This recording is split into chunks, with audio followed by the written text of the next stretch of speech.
प्यारे विद्यार्थियों, साथियों, आज हम बात करेंगे Hobbes, John Locke, Jean Jacques Rousseau की तुलना के बारे में। अर्थात Hobbes, John Locke, Jean Jacques Rousseau का जो सामाजिक समझौता सिद्धांत है, इसके तुलनात्मक अध्ययन की बातें करेंगे। ठीक है। अब इसमें सबसे पहले तुलनात्मक अध्ययन में दो बातें आती हैं कि इनमें क्या असमानता है और क्या समानता है। अर्थात Thomas Hobbes, John Locke, Jean Jacques Rousseau ने जो राज्य की उत्पत्ति के बारे में सामाजिक समझौता सिद्धांत दिया था, इसके अंतर्गत क्या कुछ समानताएं हैं और क्या असमानताएं। तो यहाँ पर वास्तविक रूप में देखा जाए तो आज हम इसकी असमानताओं की बातें करेंगे, परंतु यह भी सत्य है कि इन तीनों में कुछ समानताएं भी हैं। तो सबसे पहले मैं आपको कुछ समानताएं बताने जा रहा हूं। तो सबसे पहले ध्यान दीजिएगा, हॉब्स, लॉक और जीन जैक्स रूसो तीनों ही मानव स्वभाव की चर्चा करते हैं, तीनों ही प्राकृतिक अवस्था की बात करते हैं, तीनों ही प्राकृतिक अधिकारों की बात करते हैं और तीनों ही के द्वारा राज्य की उत्पत्ति के बारे में सामाजिक समझौता सिद्धांत दिया गया है। तो ये बातें आपको ध्यान में रखनी है। अब हम बात करेंगे हॉब्स, लॉक, रूसो के सामाजिक समझौते की तुलना। यहाँ पर हमने विशेषकर 7 बिंदुओं के आधार पर इन तीनों की तुलनाओं को समझाने का प्रयास किया है। आप चाहे कितने ही किताबों का अध्ययन कीजिएगा, उसके अंतर्गत ये बातें आपको नहीं मिल पाएंगी। हमने विशेष प्रयास किया है कि तीनों ही साम्यवादी विचारकों को हम ठीक से समझा सकें। तो हम अब इन तीनों की तुलना करें। ध्यान दीजिएगा, अब इस तुलना में जो हमने 7 बिंदु बनाए हैं, इन 7 बिंदुओं से अलग हॉब्स, लॉक और रूसो के बारे में कोई बात शेष नहीं रहती है। चाहे net, college lecturer, school lecturer, IAS परीक्षा के अंतर्गत किसी भी रूप में कोई प्रश्न पूछा जाए तो वास्तविक रूप में ये जो तुलनात्मक दृष्टिकोण से हम आपको समझा रहे हैं, ये समझने के बाद में कोई भी प्रश्न इससे बाहर नहीं बनता है। तो चलिए अब हम तीनों की तुलना की बात करते हैं। क्या? थॉमस हॉब्स, लॉक और रूसो। तो यह बात स्पष्ट हो गई है कि तीनों ही राज्य की उत्पत्ति के बारे में सामाजिक समझौता सिद्धांत की बातें करते हैं। अर्थात सामाजिक अनुबंध या सामाजिक समझौता सिद्धांत इन तीनों के द्वारा ही दिया गया, जिसे कि सामाजिक अनुबंध, सामाजिक समझौते की संज्ञा दी जाती है। ये बात आपको ध्यान में रखनी है। तो सबसे पहला जो बात लेंगे हम, क्या कि इसके अंतर्गत 4 भाग कीजिएगा। नंबर 1 लिखें, विवेच्य विषय। अर्थात किस विषय पर हम इसकी तुलना करें तीनों की। तो सबसे पहले नोट करेंगे विवेच्य विषय, किस विषय को हम समझना चाह रहे हैं। फिर दूसरे नंबर पर लिखेंगे आप हॉब्स, फिर जॉन लॉक, फिर रूसो। अर्थात इन तीनों विचारकों की हम इन विवेच्य विषयों के आधार पर तुलना करेंगे। तो चलिए सबसे पहला जो विवेच्य विषय है वो क्या है? मानव प्रकृति। नोट करें, क्या? मानव प्रकृति या मानव स्वभाव। अर्थात इन तीनों के द्वारा ही हॉब्स, लॉक और रूसो ये तीनों ही मानव प्रकृति के बारे में बतला रहे हैं, मानव के स्वभाव के बारे में बतला रहे हैं। लेकिन इन तीनों में अंतर है। क्या अंतर है? मानव प्रकृति या मानव स्वभाव के बारे में हॉब्स तो क्या कह रहे हैं कि व्यक्ति स्वभाव से स्वार्थी है और हृदयहीन है। अर्थात हॉब्स का कहना है कि व्यक्ति स्वभाव से बड़ा स्वार्थी है, छली है, कपटी है, पशुओं से भी ज्यादा हिंसक माना है। मतलब विशेषकर हॉब्स व्यक्ति को स्वभाव से स्वार्थी बताते हैं। चलिए आगे बढ़ते हैं। जॉन लॉक व्यक्ति को स्वभाव से कैसा बताता है? ध्यान दीजिएगा, जॉन लॉक व्यक्ति को स्वभाव से एक नैतिक प्राणी बताता है, सद्गुणी बताता है, अच्छा व्यक्ति बताता है, अर्थात विवेकशील प्राणी मानते हैं। संक्षिप्त में बता रहा हूं आपको, क्या जॉन लॉक क्या कहते हैं? विवेकशील प्राणी माना है। अर्थात व्यक्ति को स्वभाव से उन्होंने क्या माना है? विवेकशील प्राणी माना है, नैतिक प्राणी माना है, अच्छा व्यक्ति माना है, सद्गुणी व्यक्ति माना है। आगे बढ़ते हैं। रूसो मानव के स्वभाव के बारे में क्या कहते हैं कि ये जो व्यक्ति है वो सरल स्वभाव का है, मतलब यह भोला भाला है। वास्तविक रूप में यह व्यक्ति प्रकृति के साथ अपना जीवन जीता है। यह व्यक्ति पशु तुल्य है। इस व्यक्ति को किसी भी रूप में किसी चीज का ज्ञान नहीं है। ये व्यक्ति एक अबोध बालक की तरह है। अर्थात जीन जैक्स रूसो व्यक्ति के स्वभाव के बारे में कह रहे हैं कि ये बड़ा सरल स्वभाव का है, भोला भाला है, ये किसी भी रूप में छल कपट नहीं जानता है, जानेगा भी नहीं, क्योंकि इस समय वास्तविक रूप में ना तो संपत्ति का प्रादुर्भाव हुआ था, मतलब प्राकृतिक अवस्था की बातें की जा रही हैं, ना तो संपत्ति का प्रादुर्भाव हुआ था। ऐसी स्थिति में ना व्यक्तियों का अपना घर था, ना व्यक्तियों का अपना परिवार था, ना व्यक्तियों की अपनी संपत्ति थी, इसलिए वह वास्तविक रूप में कैसे थे, सरल स्वभाव के थे। तो ये मानव प्रकृति की बात हुई तीनों की, ठीक है भाई। तो तीनों ने अलग अलग स्वभाव बताया, हॉब्स ने, जॉन लॉक ने, रूसो ने। दूसरा जो विवेच्य विषय है जिसके आधार पर हम तुलना करेंगे वो है प्राकृतिक दशा या प्राकृतिक अवस्था। नोट कीजिएगा, दूसरा बिंदु क्या ले रहे हैं हम तीनों की तुलना के लिए, प्राकृतिक अवस्था। ये बात क्लियर है, मैं आपको पहले कह चुका हूं कि प्राकृतिक अवस्था की चर्चा हॉब्स ने भी की है, जॉन लॉक ने भी की है, रूसो ने भी की है। तो ये तो एक तरीके से समानता होगी कि भी तीनों ही प्राकृतिक अवस्था की बात करते हैं, लेकिन प्राकृतिक अवस्था की स्थिति को अलग अलग बता रहे हैं, ये इसका अंतर होगा।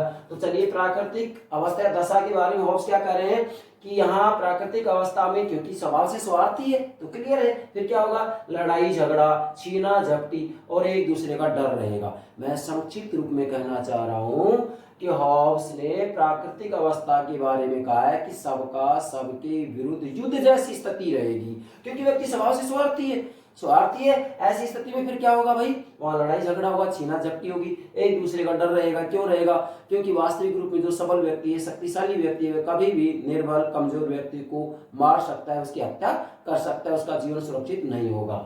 इसके बाद हम जॉन लॉक प्राकृतिक अवस्था के बारे में क्या कह रहे हैं भाई, नोट कीजिएगा। ये कह रहे हैं प्राकृतिक अवस्था में क्योंकि व्यक्ति विवेकशील प्राणी है, क्या है, व्यक्ति विवेकशील प्राणी है, नैतिक प्राणी है, सद्गुणी है, स्वभाव से अच्छा है, तो फिर प्राकृतिक अवस्था कैसी होगी भाई, वास्तविक रूप में शांति की अवस्था है, सद्भाव है, परस्पर सहयोग से रहेंगे व्यक्ति। क्या, जो ये प्राकृतिक अवस्था के अंतर्गत व्यक्ति शांति से रहेंगे, सद्भाव से रहेंगे, परस्पर सहयोग करेंगे। क्यों, क्योंकि व्यक्ति को स्वभाव से जॉन लॉक ने अच्छा माना है, इसलिए प्राकृतिक अवस्था भी शांति प्रिय होगी, परस्पर सहयोग किया जाएगा, एक व्यक्ति दूसरे व्यक्ति का सहयोग करेंगे, आपस में प्रेम से रहेंगे। आप जीन जैक्स रूसो यहाँ पर क्या कहेंगे इस प्राकृतिक अवस्था के बारे में, ध्यान दें, क्योंकि व्यक्ति को ये स्वभाव से सरल माने, सरल स्वभाव का है, भोला वाला है, पशु तुल्य है, वास्तविक रूप में इसे किसी प्रकार की कोई चिंता है नहीं, तनाव से रहित है, निष्फिक्र है, प्रकृति की गोद में आराम से अपने जीवन व्यतीत कर रहा है, इसे किसी प्रकार की कोई डर भय नहीं है। क्यों, क्योंकि इसे स्वार्थ और परमार्थ का ज्ञान हुआ ही नहीं है। तो इसलिए जो प्राकृतिक अवस्था है, जीन जैक्स रूसो के बारे में कह रहे हैं कि ये जो अवस्था होगी वह सुख शांति की होगी।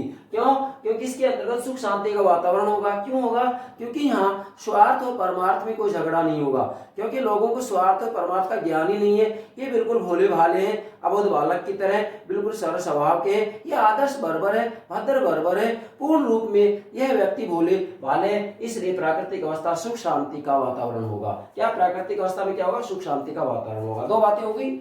अब तीसरी जो विवेच्य विषय है, तीसरा जो बिंदु है जिसके आधार पर हम हॉब्स, लॉक और जीन जैक्स रूसो की तुलना करेंगे, ध्यान दीजिएगा, मैं फिर कह रहा हूं, ये सातों बिंदु हमने इस रूप में तैयार किए हैं कि आप इन सातों बिंदुओं को ठीक से समझ जाते हैं तो हॉब्स, लॉक और जीन जैक्स रूसो का सामाजिक समझौता सिद्धांत या सामाजिक अनुबंध का सिद्धांत आसानी से समझ जाएंगे। आपको किसी भी रूप में कोई परेशानी नहीं आएगी, और चाहे कहीं से भी कोई प्रश्न क्यों ना पूछा जाए, आपका आंसर गलत नहीं हो सकता। तीसरा क्या है भाई, प्राकृतिक अधिकार।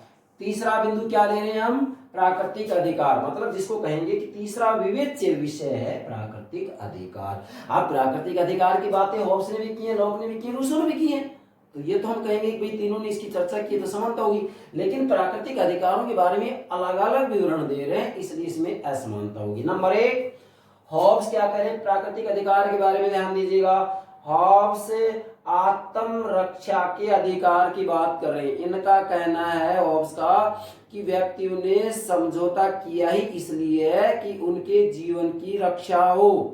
मैं आपको कहना चाह रहा हूं कि वास्तविक रूप में व्यक्ति के जीवन के अधिकार की बात सबसे ज्यादा हॉब्स ने ही की है, इसलिए हॉब्स को व्यक्तिवादी में सबसे बड़ा व्यक्तिवादी कहा जाता है। तो किसकी बात कर रहे हैं हॉब्स, आत्मरक्षा के अधिकार की बात करते हैं। अर्थात हॉब्स का कहना है कि व्यक्ति आपस में मिलकर के जब समझौता करते हैं तो वास्तविक रूप में ये अपने आत्मरक्षा के अधिकार का त्याग नहीं करते हैं, बल्कि अपने आत्म अधिकार की रक्षा के लिए या वास्तविक रूप में आत्म रक्षा के लिए या अपने जीवन की सुरक्षा के लिए ही वास्तविक रूप में समझौता किया जा रहा है। अर्थात जो लेवियाथन है या जो संप्रभु शासक है उसको संपूर्ण सत्ता दी ही इसलिए जा रही है जिससे कि उनके जीवन की रक्षा हो सके। तो हॉब्स किसकी बात कर रहे हैं? आत्मरक्षा के अधिकार की बात कर रहे हैं। नोट कीजिएगा, मैंने ज्यादातर किताबों के अंतर्गत ही देखा है, वास्तव में वहां पर इस बात की कोई चर्चा नहीं होती और एग्जाम में प्रश्न पूछ लिया जाता है कि हॉब्स ने क्या कोई अधिकार की बात की है, तो विद्यार्थियों का आंसर होता है कि नहीं, उसने कोई ऐसा अधिकार नहीं बताया। लेकिन गलत बात है,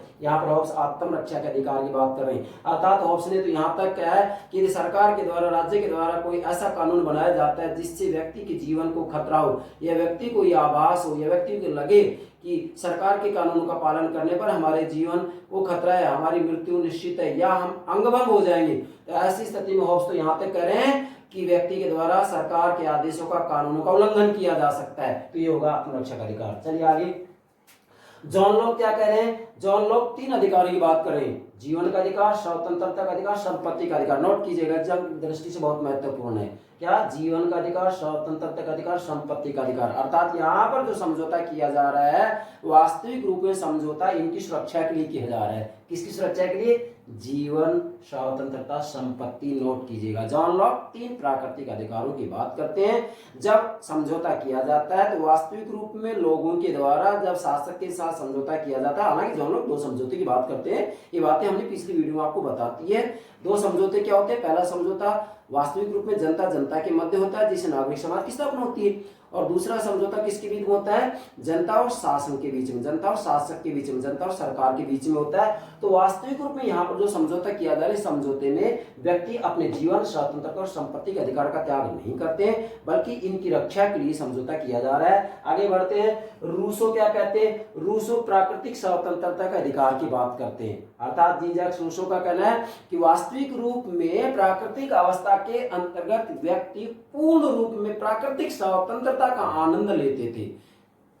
बात बिल्कुल सही है, क्योंकि व्यक्ति सरल स्वभाव का था, भोला भाला है, उसे किसी भी चीज का ज्ञान नहीं है, वह पशु तुल्य है, स्वतंत्र रूप में वनों में विचरण करता है, प्रकृति की गोद में रहता है, प्रकृति के साथ जीवन व्यतीत करता है, उसके ऊपर किसी प्रकार का कोई बंधन नहीं है।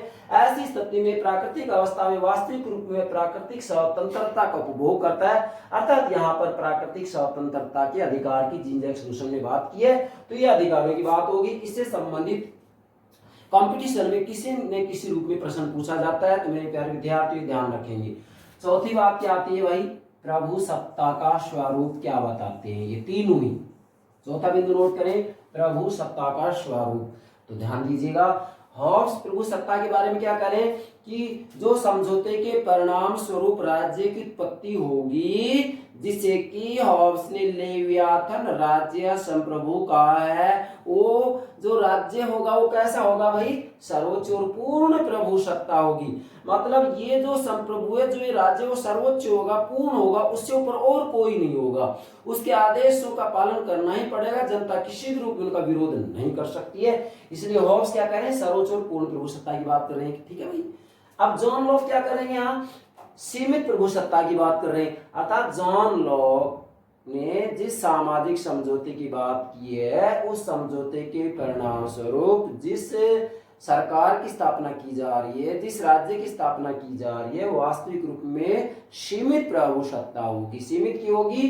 क्योंकि यहाँ वास्तविक रूप में यदि जनता को लगे कि सरकार के द्वारा जो कानून बनाए जा रहे हैं वह जनता के हित में नहीं है, जनहित में नहीं है, तो जनता इनके विरुद्ध विद्रोह कर सकती है। इसलिए यहाँ पर सीमित प्रभु सत्ता की बात करें। जॉन लॉक, ध्यान रखेंगे, जॉन लॉक ऐसी प्रभु सत्ता की बात करें, सीमित प्रभु सत्ता की, और ये किसकी बात करें? पूर्ण प्रभु सत्ता की। ठीक है। अब यहाँ जॉन लॉक ने वास्तविक रूप में सरकार को एक न्यास की संज्ञा भी दी है, ये भी आप नोट करेंगे, एग्जाम की दृष्टि से बहुत महत्वपूर्ण है। ठीक है भाई, सीमित प्रभु सत्ता होगी ये जॉन लॉक की। अब यहाँ रूसो किसकी बात कर रहे हैं? पूर्ण, अविभाज्य और अदेय प्रभु सत्ता की बात कर रहे हैं। क्यों? क्योंकि जीन जैक्स रूसो के द्वारा जो समझौता किया गया है, उस समझौते के परिणाम स्वरूप जिस राज्य की स्थापना होती है, उस राज्य को ही इन्होंने सामान्य इच्छा का नाम दिया है, और वह जो सामान्य इच्छा होगी, वह जो राज्य होगा, वह पूर्ण होगा, अविभाज्य होगा, मतलब उसका विभाजन नहीं किया जा सकता है, उस प्रभु सत्ता का बंटवारा नहीं किया जा सकता है। और अदेय होगा, मतलब उस प्रभु सत्ता का हस्तांतरण भी नहीं किया जाएगा, किसी अन्य को नहीं दिया जाएगा, किसी अन्य को उसमें सहभागी नहीं बनाया जाएगा। इसलिए जीन जैक्स रूसो किसकी बात करते हैं प्रभु सत्ता के बारे में? पूर्ण प्रभु सत्ता, अविभाज्य प्रभु सत्ता और अदेय प्रभु सत्ता, ये आपको ध्यान में रखना है। ये चौथा बिंदु हो गया। यहाँ पर भी कंपटीशन में किसी न किसी रूप में प्रश्न पूछ लिया जाता है, तो मेरे प्यारे विद्यार्थियों आप इसे समझिएगा। मैं इन तीनों विचारकों की सभी महत्वपूर्ण बात तीन बिंदुओं के आधार पर आपको समझाने का प्रयास कर रहा हूँ। चौथी बात क्या है वही, जिसके आधार पर इन तीनों की तुलना करेंगे हम? उपयुक्त राजनीतिक सिद्धांत, मतलब ये किस राजनीतिक सिद्धांत की बात कर रहे हैं? इन्होंने जो सामाजिक समझौता सिद्धांत दिया है उसके परिणामस्वरूप किस राजनीतिक सिद्धांत का प्रादुर्भाव होता है, किस राजनीतिक सिद्धांत की स्थापना होती है? तो चलिए सबसे पहले हम हॉब्स की बात करते हैं। हॉब्स क्या कह रहे हैं कि सामाजिक समझौते के परिणामस्वरूप जिस राजनीतिक सिद्धांत का निर्माण होता है वो है पूर्ण सत्तावाद। मतलब यहाँ जो संप्रभु होगा, जो राज्य होगा, जो लेवियाथन है, जिसको लेवियाथन भी कहा जा रहा है, वो क्या होगा? पूर्ण सत्तावाद। मतलब वास्तविक रूप में इसके आदेशों का पालन करना पड़ेगा। क्यों? क्योंकि जो शासक है वो समझौते में सम्मिलित नहीं है भाई। क्या कह रहा हूं मैं? हॉब्स जिस सामाजिक समझौते की बात कर रहे हैं उस समझौते के अंतर्गत वास्तव में समझौता व्यक्ति व्यक्ति के बीच में हुआ है, और जो शासक है वह वास्तविक रूप में समझौते में सम्मिलित नहीं है, इसलिए समझौते की शर्तों से वो बंधा हुआ नहीं है। और जनता समझौते का उल्लंघन कर नहीं सकती, क्योंकि उल्लंघन का मतलब ये माना जाएगा कि जनता वापस प्राकृतिक अवस्था में जाना चाह रही है, जबकि व्यक्ति ये नहीं चाहेगा कि हम वापस उस प्राकृतिक अवस्था में चले जाएं जिसमें लड़ाई झगड़ा छीना झपटी हो रही है। तो इसलिए यहाँ पर पूर्ण सत्तावाद की बात कर रहे हैं हॉब्स, नोट कीजिएगा, पूर्ण सत्तावाद जिसमें विरोध के अधिकार की गुंजाइश नहीं है। मतलब जनता चाहे वास्तविक रूप में शासक संप्रभु के द्वारा गलत आदेश दिया जाए, गलत कानून बनाए जाए, तो भी यहाँ विरोध की कोई गुंजाइश नहीं है, जनता विरोध नहीं कर सकती। क्यों? क्योंकि विरोध का मतलब माना जाएगा समझौते का उल्लंघन, और समझौते के उल्लंघन का मतलब है वापस प्राकृतिक अवस्था में चले जाना। तो क्या व्यक्ति चाहेगा? व्यक्ति ये नहीं चाहेगा, इसलिए हॉब्स पूर्ण सत्तावाद की बात करते हैं, जबकि जॉन लॉक संविधानवाद की बात करते हैं। मतलब ये राजनीतिक सिद्धांत, कौन सा राजनीतिक सिद्धांत का प्रादुर्भाव हो रहा है इनके सिद्धांत के आधार पर, समझौता सिद्धांत के आधार पर। तो यहाँ जॉन लॉक संविधानवाद की बात कर रहे हैं। संविधानवाद क्या होता है भाई? संविधानवाद का सीधा सा मतलब होता है जब किसी देश की राज्य व्यवस्था का संचालन वहां के संविधान के अनुरूप किया जाए, और वह जो संविधान है उसके अंतर्गत भी जनता के श्रेष्ठ मूल्यों को स्थान दिया हुआ है, और उसके अनुरूप यदि शासन का संचालन किया जाता है तो वह संविधानवाद है। जॉन लॉक ने संविधानवाद की बात की है। क्यों? क्योंकि यहाँ पर यदि सरकार कोई गलत कानून बनाती है तो जनता वास्तविक रूप में उसके विरुद्ध क्रांति कर सकती है। क्यों? क्योंकि क्रांति के अधिकार को मान्यता दी है जॉन लॉक ने, नोट कीजिएगा, क्रांति के अधिकार को मान्यता दी है, जबकि यहाँ पर विरोध का अधिकार नहीं है। हॉब्स ने विरोध का अधिकार नहीं दिया है, जबकि जॉन लॉक ने क्रांति के अधिकार को मान्यता दी है। भाई इसलिए तो सीमित संप्रभुता है, इसलिए तो यहाँ संविधानवाद है। अब तीसरी बात करते हैं किसकी? रूसो की। रूसो किस प्रभु सत्ता की बात कर रहे हैं? लोकप्रिय प्रभु सत्ता।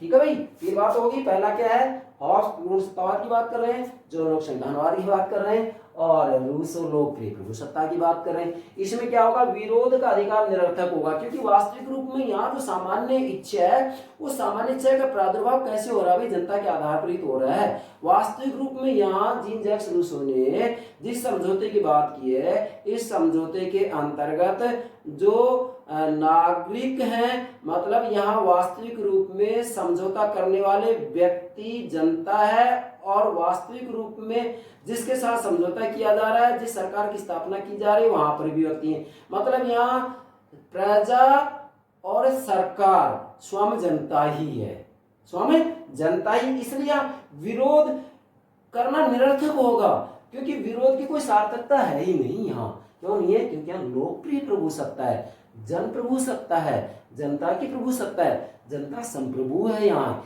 इसलिए विरोध का अधिकार निरर्थक होगा। यहाँ किसी रूप में विरोध के अधिकार की आवश्यकता ही नहीं है भाई। तो नोट कीजिएगा। अगला क्या है भाई? छठा विवेच्य विषय, छठा बिंदु नोट कीजिएगा, जिसके आधार पर इन तीनों की तुलना की जाएगी। बहुत महत्वपूर्ण बात है, वो है सामाजिक अनुबंध का उद्देश्य। ठीक है, सामाजिक अनुबंध का उद्देश्य क्या है? मतलब यहाँ जो समझौता किया गया इन तीनों के द्वारा ही, हॉब्स, लॉक, रूसो, इनका उद्देश्य क्या है, किस लिए समझौता किया गया है। देखो यहाँ सामाजिक समझौता जो है, समझौते को समझौता भी कहा जा रहा है, अनुबंध भी कहा जाता है और संविदा भी कहा जाता है। तीन बातें, संविदा, अनुबंध और समझौता।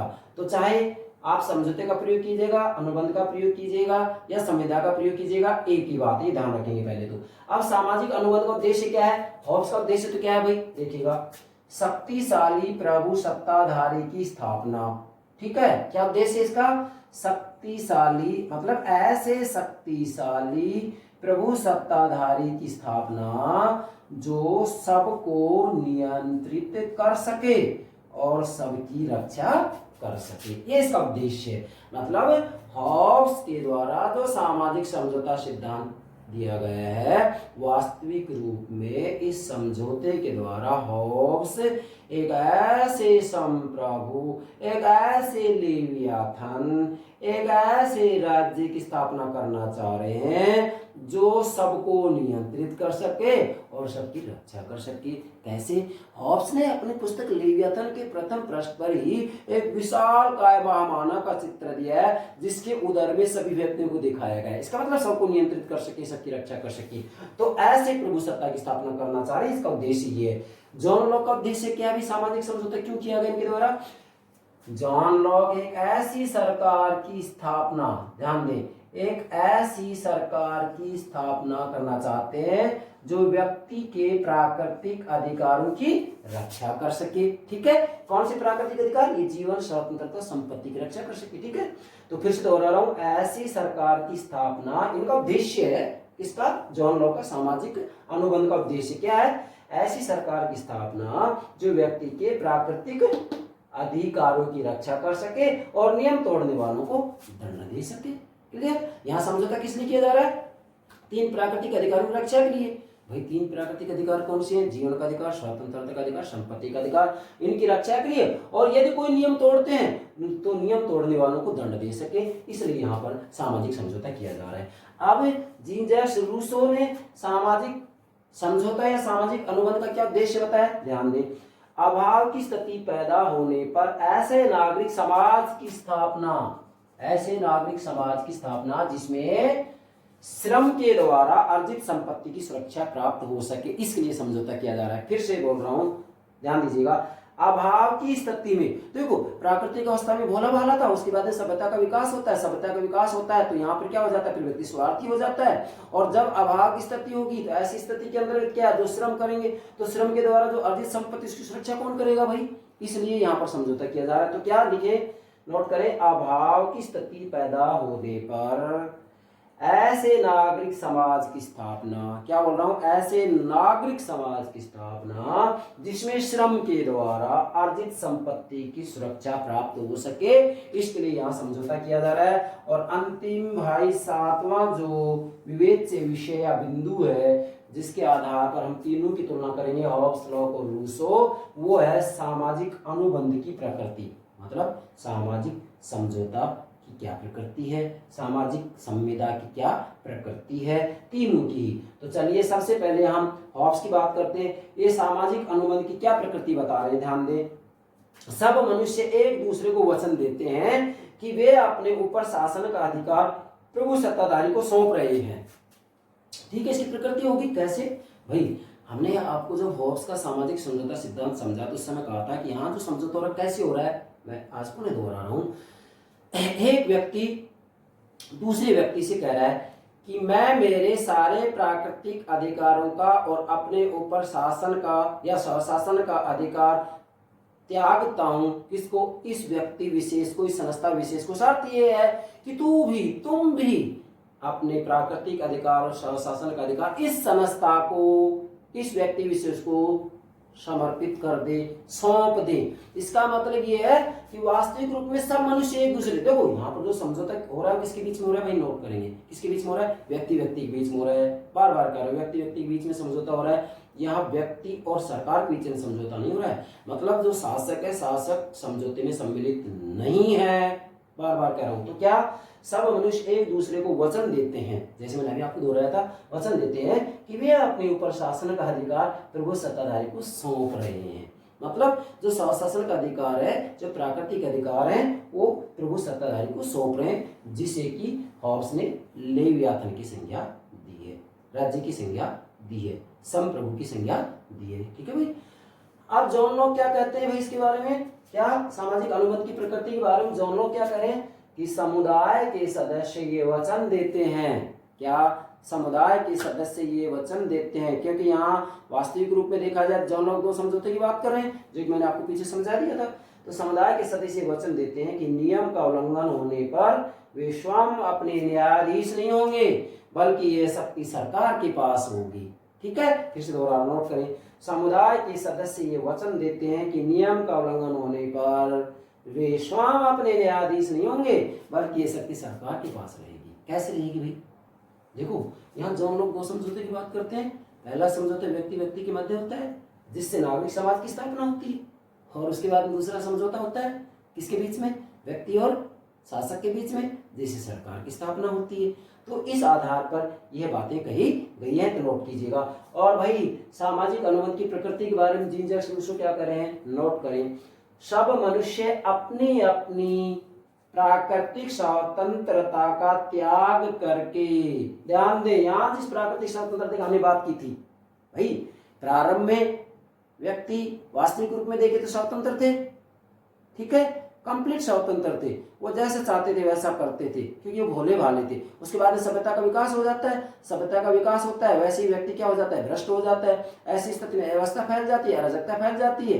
तो इस अव्यवस्था अराजकता को दूर करने के लिए जीन जैक्स रूसो सामाजिक समझौते की बात करते हैं। तो वो बात की जा रही है क्या, सामाजिक अनुबंध की क्या प्रकृति बता रहे हैं कि सब मनुष्य अपनी अपनी प्राकृतिक स्वतंत्रता का त्याग करके, क्या सब मनुष्य अपनी अपनी प्राकृतिक स्वतंत्रता का त्याग करके पूरे समुदाय को सारे अधिकार सौंप देते हैं, जहां उन्हें नागरिक स्वतंत्रता प्राप्त होती है। क्यों, क्योंकि सभ्यता का विकास होने पर, विज्ञान का विकास होने पर मानव की स्वतंत्रता नहीं रहती है, बल्कि व्यक्ति परतंत्र बन जाता है। और इन परतंत्रता की बेड़ियों को तोड़ने के लिए जीन जैक्स रूसो के द्वारा सामाजिक समझौता सिद्धांत दिया गया है। ये बात आपको ध्यान में रखनी है। तो ये हो गया आपका 7 बातें, अर्थात आज हमने वास्तविक रूप में तीनों ही अनुबंधवादी, समझौतावादी, संविदावादी विचारकों की तुलना की है, और इसमें 7 विवेच्य विषय लिए गए हैं। क्या बोल रहा हूं मैं, 7 विवेच्य विषय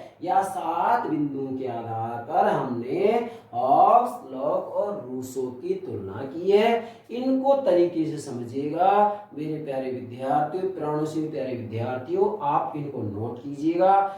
मैं यहाँ आपको कहना चाह रहा हूँ कि वास्तविक रूप में यदि ये 7 बिंदु आपकी समझ में आ जाते हैं, तो हॉब्स, लॉक, रूसो के संदर्भ में किसी भी रूप में कोई प्रश्न पूछा जाए, आपका आंसर गलत नहीं होगा। प्लीज हमारे YouTube चैनल को सब्सक्राइब अवश्य कीजिएगा, हमारी वीडियो को लाइक कीजिएगा, शेयर कीजिएगा। Thank you very much.